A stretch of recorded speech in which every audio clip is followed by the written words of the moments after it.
Nisha, Yes. what do you know about the British royal family? Not much really, but what I do know comes entirely from the parody show The Windsors that you introduced me to. Oh, yeah. So I just know that they all have really ridiculous accent. The best thing about Pippa Middleton is her butt. That's all.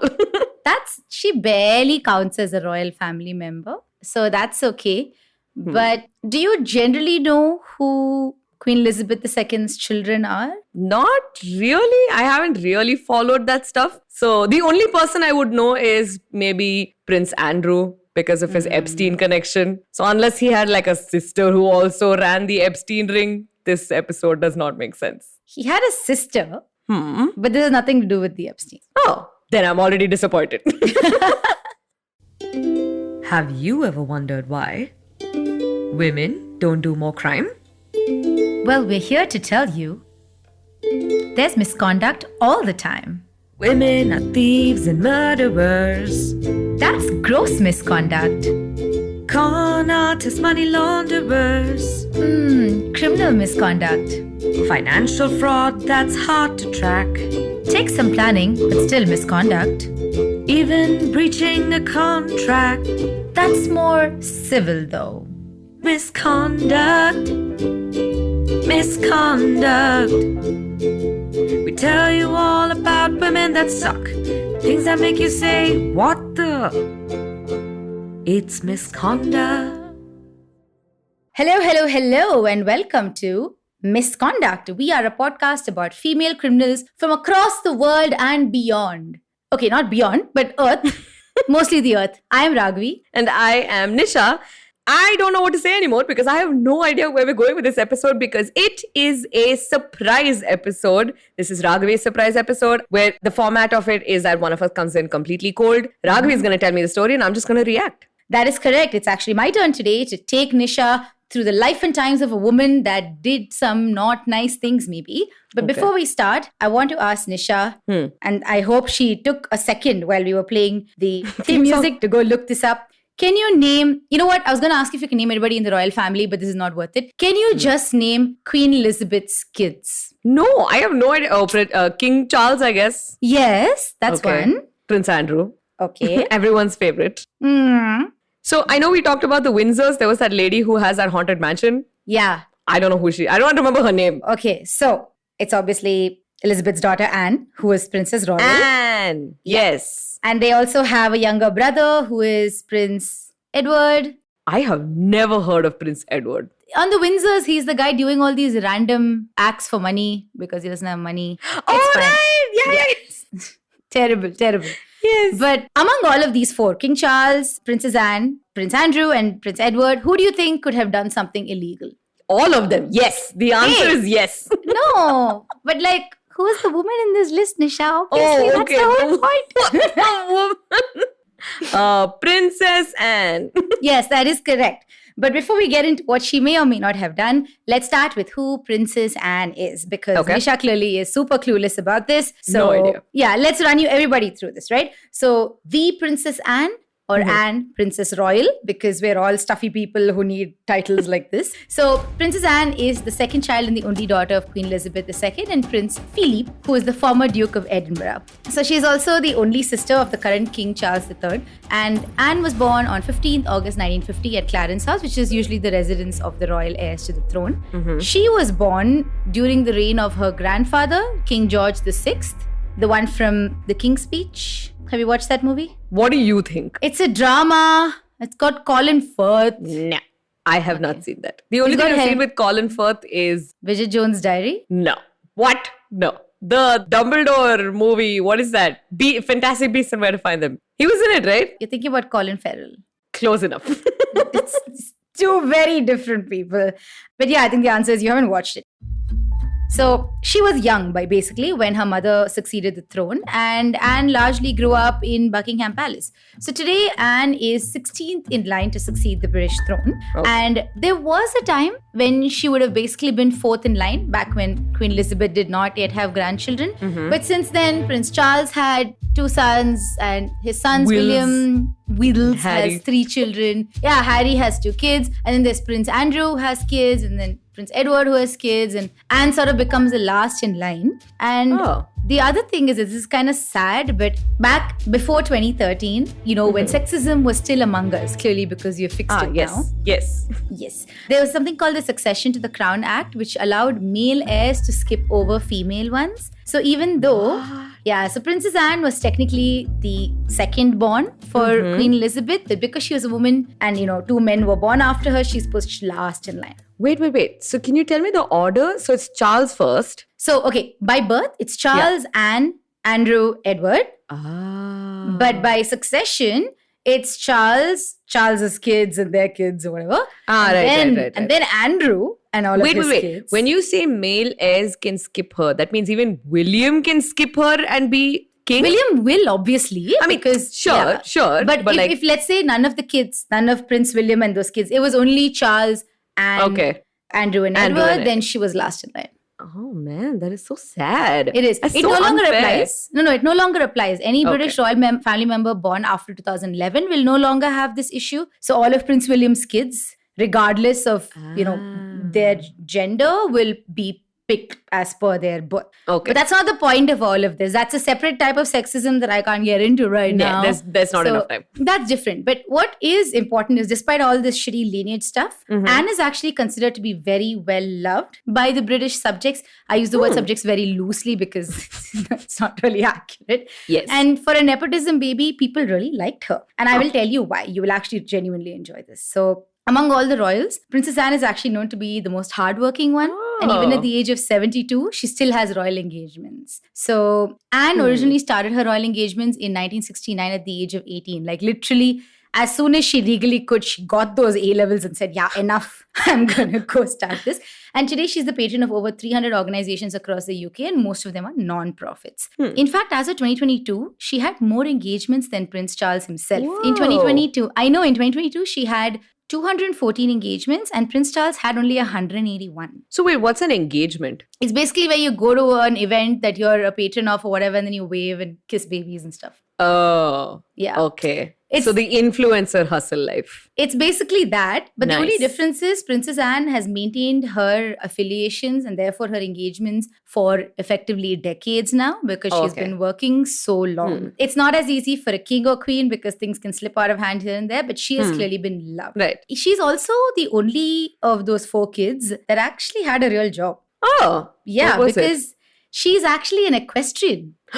Whoa. Yeah, and she even represented Britain in the 1976 Olympic Games. And today she's a member of the International Olympic Committee. Oh shit, that's really cool. That is I really like cool. horses. I know, me too. And she also is kind of made of pure, unadulterated steel because she's kind of known to have a very acidic tongue. Do you want to hear some of her quotes? Yes, 100%. The moment you said acidic tongue, I was like, yes. Okay, cool. So somebody once asked her in an interview, do you like golf? And she responded by saying, golf seems like a very arduous way to go for a walk. I prefer to take the dogs out instead. That is true. Yeah. There was another time when the paparazzi were like all up in her face with their cameras and stuff. She just looked at them and she said, "You are a pest." And she walked off. Nice. Yeah. And my favorite quote of all, that nobody prompted her, she just said it. She said, "I don't like children." Oh my God. So it was just a random regular day and she's just like, I like children. I presume there's like journalists around going, "Oh yes, indubitably," because what else do you say? So that's Princess Anne in a nutshell. There's more actually. Remember the 1976 Olympics? I said when she was competing, she actually suffered a concussion when her horse got a little spooked and she fell over. But she just got up, remounted and finished the event. And later, when she was being interviewed, she said that she was so dazed after the injury, she has no recollection of whether she even made the jumps after she got back on the horse. Oh She's my like, I was God. working on autopilot. Yeah. She made jumps after like her brain got rattled in her skull. That is crazy. Yeah, she says she can't remember a large chunk of the 1976 Olympics. Damn. So this is her, okay? But Sounds like a weekend in my 20s. We treated our body like it was nothing. Now my knees are like, try, we'll see. Same but lower back. But here is the best of her stories. And I feel bad doing this because you clearly are going to like her a lot before we get into the not nice part. Okay, I will stop you there. We like most of the women that we cover on this podcast. For liability purposes. I mean, oh no, they are so mean and evil. Good, very, really convincing. But I think you will like this story because on 20th March 1974, when she was traveling in a car with her then husband, Mark Phillips, the Princess Royal was stopped by another car and a man jumped out of this car and started shooting at the couple. Whoa. So, yeah, in this entire scuffle, Princess Anne's personal bodyguard, her chauffeur, and a journalist that was kind of in the area, unfortunately, they were all shot in the process. Nobody died, thankfully. The man then ran to Anne's car and he just told her, I'm going to kidnap you and I'm going to hold you for ransom for £2 million.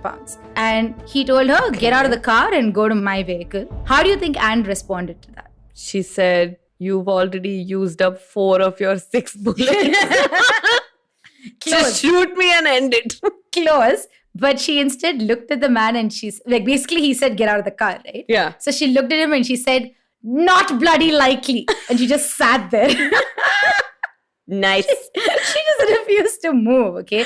Eventually a passerby who happened to be a boxer, that's just sheer dumb luck, turned up. I know, this you can't write this story. Bollywood movie? I don't know. He turned up, he ambushed that guy and punched him. Was that guy Salman Khan? Sure, let's go with it. Yes. You're imagining it in your head anyway, so what's the point? So he came in, he sort of punched this guy and eventually the guy was arrested. And after this happened, Anne just got up and thanked the guy and just casually walked with him back to Buckingham Palace. Wow. Yeah, that's nice. Anne. That's basically who Anne is. So Anne sort of remains Britain's most popular royal. In fact, she's very often referred to as a national treasure. Wow. And she's refused to retire from royal engagements because even though she's not directly really in line for the British throne anymore, she could have retired at 60, even 70, but she just said no.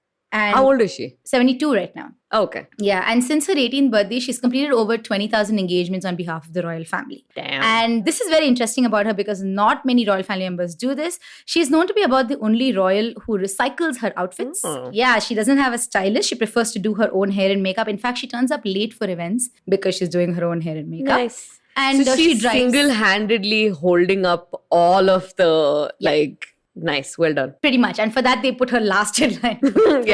Yeah, she drives to her events herself, which is clearly why she got ambushed by some random dude. But her husband was there, useless fellow. Yeah, I know. It's okay, they got divorced, so it's no worry at all. Oh, no. Yeah, I know. So all this is super interesting, clearly, and you're obviously falling in love with Princess Anne. That's absolutely fine. Which is weird because her portrayal is just so random in the Windsors where she's basically like a ghost. I know, but in popular culture, she's also known to be slightly stoic. She said, I don't like children, just casually without prompting. So she's got that vibe to her, but people respect the fact that she still hustles quite a bit.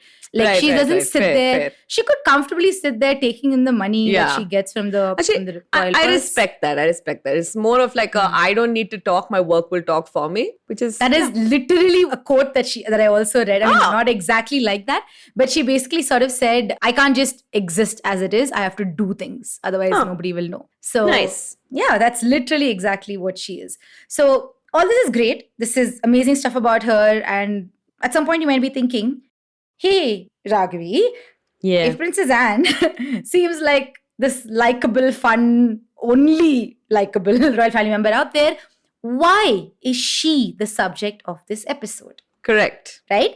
It's because... Wait. It's fun. It's fun. Little bit. So even though Princess Anne is so well liked and appreciated by the British people, she also happens to be the only current British royal family member that has ever been convicted for a crime. Ooh. Yeah. Wait. Is colonizing not a crime? No, not at the time. At the time, it was fine. Oh, fine. At the time, they wrote rules specifically to say it is fine. Okay, but you know what I'm going to do? I'm actually going to take a break right now. No. Sucker. We'll see you guys after the break. No.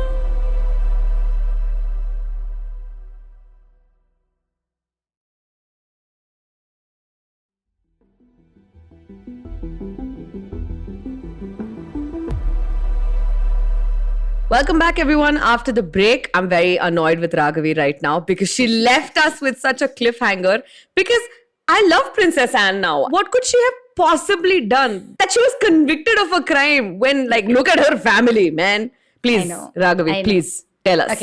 Okay. I'll tell you what the crime is about. So in November 2002, after a not particularly lengthy trial, Princess Anne pled guilty to and was later convicted for losing control of her dog. What? Yeah. 1 second. 1 second. Mhm. So she has brother who is like racist as hell. Yeah. Yes. Correct. She has mother and father. Long, decade-long history. What? 100 years history of Yes. colonization. Yes. Correct. She also has brother who maybe have indulged in minor children. Yes. And she's the one with the crime for losing a dog. Yeah. Losing control. Or losing control of Yes. her dog. Yes. I mean, still, Wow. you're allowed to be exasperated regardless. Wow. Yeah. So this offending dog was an English bull terrier named Dottie, short for Dorothy. This is getting worse. Wait for it. It just keeps going on. So I'll tell you what happened for this event to become a thing. So on 1st April 2002, Princess Anne and her now husband, Commodore Tim Lawrence, they were walking their 2 dogs in Great Windsor Park. It's in Windsor, if that didn't give it away. Yes. One of the dogs, of course, was Dottie. So after their walk, they were pulling the dogs into their car when suddenly Dottie sort of leapt up and ran away. So Dottie made a beeline to 2 young boys. They were 12 and 7 years old, respectively. Both of them were riding their bikes around the car. And she bit both of the boys. Oh, no. Yeah, the 12-year-old boy suffered the most injuries. He got bit on his collarbone and he had 2 bites on his left leg. Yeah, the 7-year-old had scratches on his right forearm and his back and his left leg. And, the boys' identities have been entirely private to protect them. It's never been leaked. But it was reported that, Princess Anne immediately apologized for her dog's behavior and she drove the children to a hospital immediately for treatment.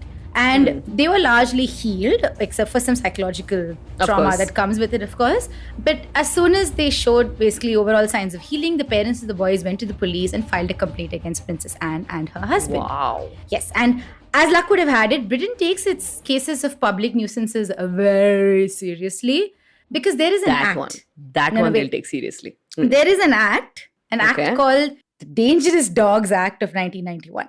Okay. It specifically codifies the criminal offense of allowing a dog of any breed to be dangerously out of control. Huh. And the offense carries a maximum penalty of about £8,000, Okay. which is quite a bit, Yeah. and 6 months imprisonment. What? Yes, yeah. Okay, there's 2 things that I want to bring up here. First of all, her dog, like Anne herself, looked out of the car and said, I don't like children. Yes, that's literally what happened. Nice. Daughter And was then- like sick. Yeah. And then also, I remember there was this one time that my grandma, when she was in London, we were all just like generally standing outside some park, I don't know, somewhere. And there was this dog that she doesn't like dogs as much. There's this okay. cutie dog that came up. And like all of us were like, oh my God, so cute. For some reason, the dog made a beeline to my grandma Oh no. and then peed on her. I know. And my grandma was so upset. But then that lady came over and she was apologizing, no one's business. I don't know if she said, like, I have a vague memory of her saying, like, I will pay for dry cleaning or whatever. Please don't, like, Yeah, bring makes this up. sense. Of course. I it's did fair. not realize that there was like a They take that seriously. dangerous. Yeah, that they take Yeah. it so seriously. Looks like it because they did. And this case went to court. So, Ridiculous.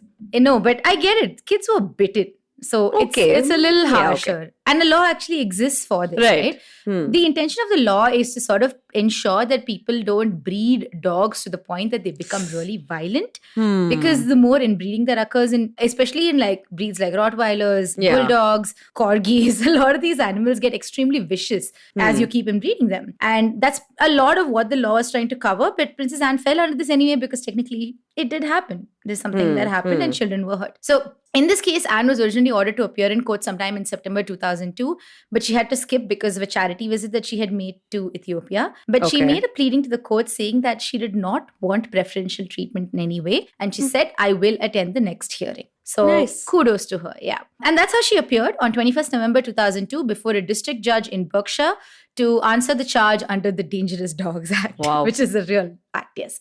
So this case is a little bit shocking, Okay. for those Britons who enjoy all these low stakes royal family drama, which is great. It is truly low stakes. Like I it's bet fine, the Sun you know? covered it multiple times. Oh, yeah. And the Daily Mirror years later, so many of course. times. Yeah, and the thing is, no other senior royal member has attended a court ever for 100 years before this case. Okay. In fact, Charles I was the last monarch to be subjected to a court hearing. He was tried for treason in 1649 and then was executed. Oh no. Yeah. Bye. Yeah, so in comparison, it looks terrible. I guess. Actually, wait, that's also not entirely true. There was one royal who had been to court a few years prior to Anne, and it was Anne herself. What? Yeah, because she appeared for a speeding ticket. It's not the same as a crime. It doesn't come with jail time, but yeah, she was sent in for a speeding ticket. But I want to ask you something, Where Nisha. is she going so fast? Like, I mean, come on. Your job is to smile and wave. Yeah, but if she does her own hair and makeup and she's late, Oh, right. then it's like, ah! Then yeah, it just makes sense. And then somebody stops her and they're like, why are you wearing eyeshadow when you're so... and going 100 miles an hour in this tiny little like village. Can you imagine if she gets caught? They're like, did you attempt a cut crease? Yes. Yes. We can And see then- that you failed. And there's Here's one the speeding eyelash. ticket. There's one eyelash just like stuck on her cheek. But something I wanted to ask you. I know you don't usually do like the case readings and stuff when we're doing research for all of our episodes. Yeah. But have you ever noticed how criminal cases are named in India? Like, have you seen those case names in the judgments? Like state of something Someone versus a person. right. Yeah, like in the Saina and Malika case, it would be the state of Karnataka versus Srimati Kempama. Yes. Like that. Yes. So this happens because criminal cases are brought against an accused by the state, right? Correct. So the state prosecutes it, the accused will defend it, and any punishment is also fulfilled by the state with taxpayer money. That's how they go to jail and stuff. So the same thing is true in the UK, except the head of the state is technically the queen. So cases are titled Regina versus name of the accused. And Oh. in this case, Wait, who's Regina? Regina is queen. That's why she's called Regina George Right. in Mean Girls. Oh my God. Because she's the Are you queen bee. serious? Yeah. How did I not make that connection? That is It's fine. awesome. You know now that movie is still serving, guys. It is. Mean Girls is still serving. It's giving. So it's giving you, right? So in this case against Anne, Mhm. it's titled Regina versus Anne Elizabeth Alice Lawrence, Oh. which in literal terms means that the queen is taking her own daughter to court. Yeah. Oh my Yeah. God. That I is found that hilarious. It is. Can you imagine just like you talk back to your mom as an annoying teenager and then she's just like, come to court, come. Yeah. That might be exactly what happened. So now let's talk about the hearing itself because Nisha, you have not yet seen the worst of it, okay? So this hearing, I'll tell you, this hearing lasts a total of only 1 hour, but so much happens in it. Nice. It starts by Anne outrightly pleading guilty. And she admits to her dog being out of control. And she also had to like hurry up the hearing because the judges were like, there are other things that are important. Apparently, there were like cases of drunk driving and theft and illegally tapping into Boring. electricity lines. Yeah. So the judge was like, speed it up, girl. So the thing is, Anne pled guilty. So there was no like big defense situation going on. And the question was not about the fine itself. The fine was going to be paid. That's not, doesn't change anything, right? But the actual question now came down to, should Dottie, the dangerous English bull terrier, should she be put down? No. Yeah, that is the question now in court. So Anne pleaded in court that it was not the dog, but it's her. That's the problem. It's like, I mean, she's right. It's kind of her as well, right? I guess. But wait for it. There is a defense lawyer, Mr. Hugo Keith, in this scenario. And he goes to great lengths to prove that Dottie has a great character. And I know. So cute. I know. So he calls on an expert also to testify and he presents references from people who know the dog. Yeah. Like You other wanna know- doggy friends. No, you want One to know who the Labrador comes up, sniffs her butt and he's like, that's a good sniff. It's somehow worse than that. Do you know who the expert is, Nisha? The queen? It's not the Labrador. That's one Okay. guess down. The queen herself. That would be amazing. But unfortunately, it was too lowbrow for her, this whole situation. Fine. But it's somebody the queen appointed because the expert The was queen's corgi handler. very close. Ooh. It's the queen's corgi's dog psychologist, Dr. Roger Mugford. That's right. How their dogs have Yeah, I a know. psychologist. Yes. And I have to hope and pray that my company allows mental health awareness. That is Okay, exactly great. right. I will Allowance, reference this sorry. later. You wait for it. So basically, Dr. Mugford comes up and with a straight ass face, he tells the court, in his opinion, that 3-year-old Dottie should not be put down. And then he goes on to describe Dottie as, and I quote, an utterly placid, playful dog. That is the expert opinion, I know. But the parents of the children that were attacked... Literally could have been said by anyone who spent like maybe 5 minutes with a dog. That's true. Yeah, exactly. But the parents of the children that were attacked, they insisted that Dottie be euthanized and they kind of believed that she was a menace to society. Okay. So what you're going to do is you're going to take a break here now. No! What is this? You cannot keep doing this to me. Also, the minisodes have only one break. I am not this. You know what? This is now going to be a case against you. Nisha versus Ragavi. Yeah, who made you queen, first of all? Who did that? Shut up.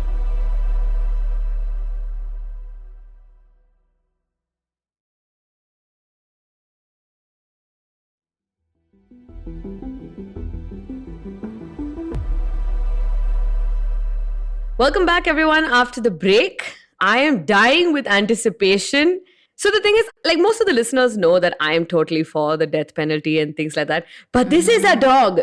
What happened? Ragavi, you have to tell me that this is not a sad story. Otherwise, like this friendship is over. Okay. It's not a sad story, but there is some stuff that'll make you think, do I believe otherwise? It's okay. I'll get you through it. Okay, so this district court, after 1 hour of deliberating on whether or not Dottie, who is Princess Anne's dog, should be put down. And Dottie, of course, had the best legal defense that money could offer because she managed to bring in a psychologist to contest to her good girl behavior. And it largely worked in her favor. Thank God. Yes. Thank God. So like I said, Anne had already pled guilty, so there was no contesting that, right? Right. So the court had to fine Anne under the Dangerous Dogs Act. Yeah. So they fined her... Fine. I know. They fined her £500. It's fine. She can pay it. Hey. I know. They also ordered her to pay an additional £500 compensation to the family. Also great. And she also had to pay £148 in court costs. That's also fine. Fine. Fair. Okay. But there were some stipulations on Dottie. One is Dottie must be on a leash at all times in public. Okay. You're that's okay fine. with that? Okay, Yes, great. I'm okay with that. Great. Next, Anne had to organize training for Dottie. Okay.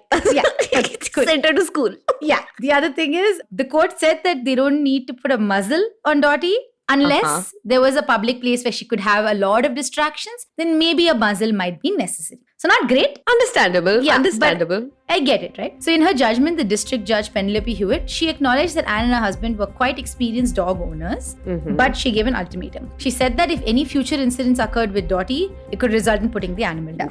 Okay, well, yeah, that just gives you more reason to be careful. Okay. That's right. So this is great news for animal lovers everywhere. But the sentence was criticized by members of the victim's family who were angry that the dog was not ordered to be put down. So one of the relatives said to the media that the children still had nightmares about the incident and were very fearful of all dogs now. And they sort of contended that putting down Dottie would have helped the children psychologically. That was an argument that was put out there. I don't think so. Like, you can't teach children that if you're scared of something, you should murder it. I agree. Right? Like, I feel like if they had done an extra thing of, like, Princess Anne now also needs to pay for their therapy to get over the fear. Yeah. I'm okay with that. That's true. I'm I feel assuming... like, okay, that should have been a thing. Exactly. Sure. So I kind of understand that. In fact, another one of the relatives of the victims also said to the media that, and I quote, "We do not think justice has been done. The dog is still free and is a danger to society." Not really. It's leashed and muzzled if required. And it's gone under training. I mean, I don't really know if it's a menace to society per se. But like, okay, so here's the thing. If I had to pick between children and dogs, I would pick children. You know that. I do know that. Right? Yes. So just looking at it logically as well, like I feel like they should have done a lot of therapy for the kids, made sure they were absolutely okay. And then, in fact, once they gotten over the fear of like dogs, they should have re-met Dottie. All that seems fair. I understand all of those things, except for the fact that turns out Dottie was kind of still being a bit of a menace to society even after. Goodbye, Dottie. No, wait. I'll tell you what happened, okay? But wait, there were some of these in which Dottie was falsely implicated. So I know. This became kind of less about Princess Anne and more about Dottie. So Clearly, she was the criminal in this That's case, in true. today's episode. I know. So in December 2003, it was reported that Dottie attacked one of the Queen's corgis. And I know the corgi was named Pharaohs, and he apparently was one of her favorite corgis. So Pharaohs was attacked at the Queen's sorghum estate. So he had injuries on his hind legs, and one of his legs ended up being broken. And unfortunately, royal vets, they treated Pharaohs, but they could not save him. So Pharaohs had to be put down. I know. So this happened on Christmas Eve, and the Queen was reported to be distraught because every Christmas she puts out sort of this like a televised speech of hers, and that year she just didn't look great. She loved her corgis, basically, right? I said, Pharaohs was one of her favorites. The press reported this, of course, with all of the tact and of course. yes, that is due from the British tabloids. Like one such headline said, Anne's dog savages the Queen's corgi. And another one said, the Queen's corgi attacked viciously by her own daughter's unruly dog. So yeah, so clearly they made the best that they could with the information that they had. But Dottie is now attacking her own kind and not human beings. Does that really mean she's a menace to society? She's a menace to dog society. But she didn't, that's correct. But she didn't attack just any dog. She attacked the Queen's dog. What difference does it make? It's a little more important, okay? So the question now really came up to whether Dottie the dog will need to be put down. Oh, no. So yeah, there was quite a bit of time when all of Britain was holding its breath over this. But on 30th December 2003, a new headline appeared in multiple papers, which read, Dottie cleared in killing of Queen's dog. Yeah! Yeah. So I want to read directly from this report that I pulled out, okay? Okay. Dottie didn't do it. Princess Anne's controversial bull terrier accused of fatally mauling one of the Queen's corgis has been exonerated. Buckingham Palace officials are now fingering Florence, another one of Anne's terriers, as the culprit. I know. Bruh. Yeah. The palace said the Queen and Anne will now decide the fate of Florence. Yeah. This episode has been a roller coaster of emotions. I know. But don't worry, because there is another headline from 4th January 2004, which says, Anne's dog to receive therapy. Yay! Once again, a dog is getting therapy. Yes. And I beg my company. Remember Dr. Mugford, the special expert that was called in for Dottie's testimony? So he gives a soundbite to the Sunday Telegraph about Florence the dog, and he says, and I quote, I'm sure it is just a dog who is feeling a bit out of sorts about something, maybe pain or old age, and was feeling a bit cranky on the day. Okay. He also added, the timing for our session has not yet been arranged, but it is likely that I will be seeing Florence next week. Dr. Mugford, by the way, charges £150 per session. What? Yeah. So are you telling me that Florence lies down on a couch and says, it all started when my dad left our house? It's exactly that. One day, Prince Philippe. That's how it starts. But yeah, it doesn't end here, by the way, because we're kind of back to Anne on this. Because, yes, of course. Yeah, because there is a third English bull terrier that is owned by Anne. Okay. And the company that he keeps. I'm starting to see a pattern here. Yeah, really. Once is a mistake. Second time is suspicious. Yeah. Third time is a pattern. That's correct. So that terrier recently in December 2022 attacked the gamekeeper's dog at a pheasant shooting event. And this also happened in the royal estate of Sandringham. Because it's just the place where these shitty things happen. So I can't find this terrier's name. Maybe it's the place. It's the place. I can't find this terrier's name because his identity has been kept private for his own protection, I guess.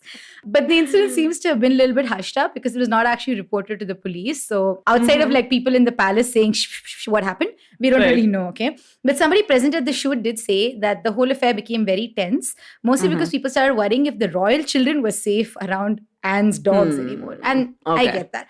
So with all this in mind, Nisha, do you really think Anne is a responsible dog owner? Yeah, I don't think so. Yeah, I don't think so either. Not anymore. Yeah. And it's always, it's never the dog's fault.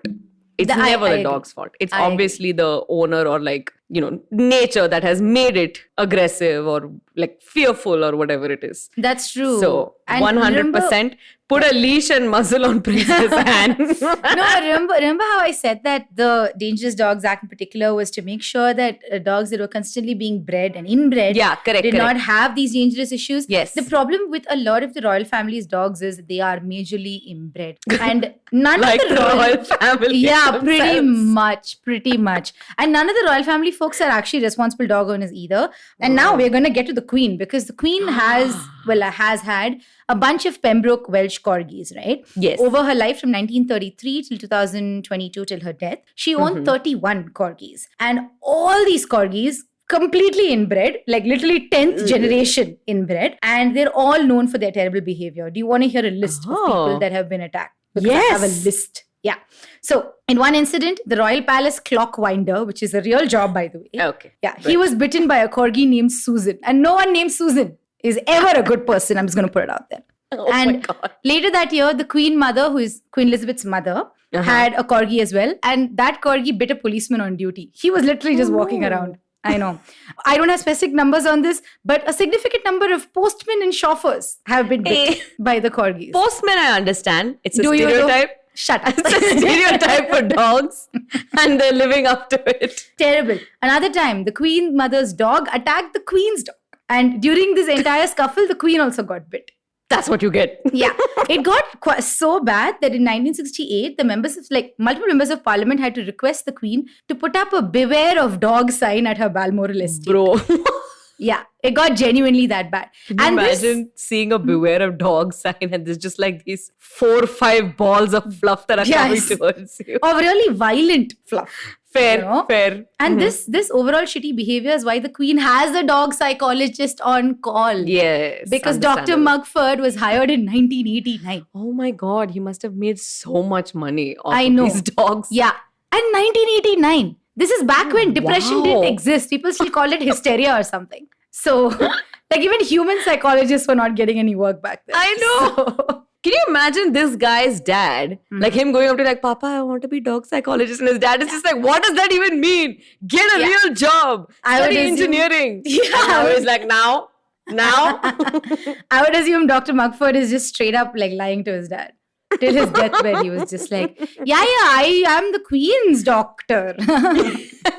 This thermometer is for the Queen, not for a dog's rectum. I am the Queen's doctor. Nice. Well done. So I find this particularly hilarious that all of the dogs in the royal family have a psychologist when they gaslighted Princess Diana so much for having mental illnesses. She doesn't get a shrink, but the dogs get a shrink. Yeah.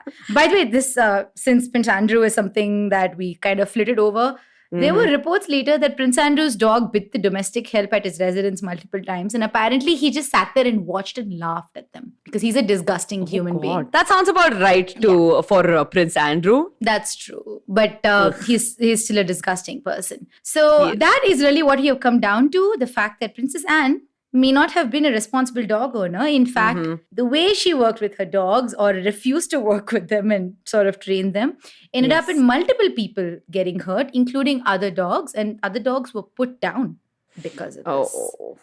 Yeah. So there is actually a constitution expert by the name of Lord St. John of Fawsley. He's an expert. So Britain has an unwritten constitution. So it's a lot of like, and people talking about it. So there is this dude, and he is an expert on Britain's unwritten constitution. And he said Anne's conviction in 2002 case actually made an important point to the public. He said, and I quote, many people mistakenly believe that the members of the royal family have special privilege. They do not. They have to follow the law and pay their taxes like anyone else. And sure, but Prince Andrew is still... Yeah, exactly. Yeah. And also Princess Anne is clearly the exception. Yeah, so she is the least of the problems. Let's be honest there, right? That's true. Yeah, but Lord St. John also added, if I were asked to advise the royal family on this matter, I would say stick to the corgis. They are much more docile and only occasionally lip courtesying ladies on the ankle. Okay. Yeah. So that's, the point of this episode was, it's not about Princess Anne's crime, but about the dogs that bit along the way. The journey. Well played, well played. And that brings us to the end of whatever this episode was. That was so cute though. I know. I figured that we needed a break, especially after the last episode on Narmadaka. Oh. So this is your break, guys. This is the nonsense we're throwing at you for your break. Congratulations. And if you like the surprise episode and all of the other episodes that we've done so far, please tell us. We Yes. beg you for validation. We don't have money for therapists. Yes, gimme. So you can leave us reviews on Apple Music, Spotify, Audible. Just please leave us reviews everywhere. Write it on a piece of paper. Stick it on some wall. Send us a picture. Yes, all of those things. And we are on Instagram. You may know all this already. We are on the handle Misconduct Pod. Please follow us there and let us know if you like all of the episodes. We get a lot of stuff from you guys saying, hey, cover these people. Surprisingly, no one mentioned Princess Anne. And I'm really starting to wonder whether you really, truly feel the kekapeke on the inside. So give us suggestions and give us ridiculous suggestions. We're clearly happy to cover it. So please write to us. We'd love to hear from you. Also, we would love to meet you. If you are in Bangalore, we're planning to do a cute little coffee setup or in some like community hall. We'll come back to you with details. Again, all of that will be on our Instagram page at Misconduct Pod. So let us know your interest and we'll arrange sometime in June. Yes, that's the plan. The idea is to just say hi, meet your folks, and see what's going on in the true crime space. Maybe steal some ideas from you. that's largely it. So we'll put this up on our Instagram page at Misconduct Pod. You can let us know general interest and we'll go pick it up from there. Nice. And we will see you on the next episode of Misconduct.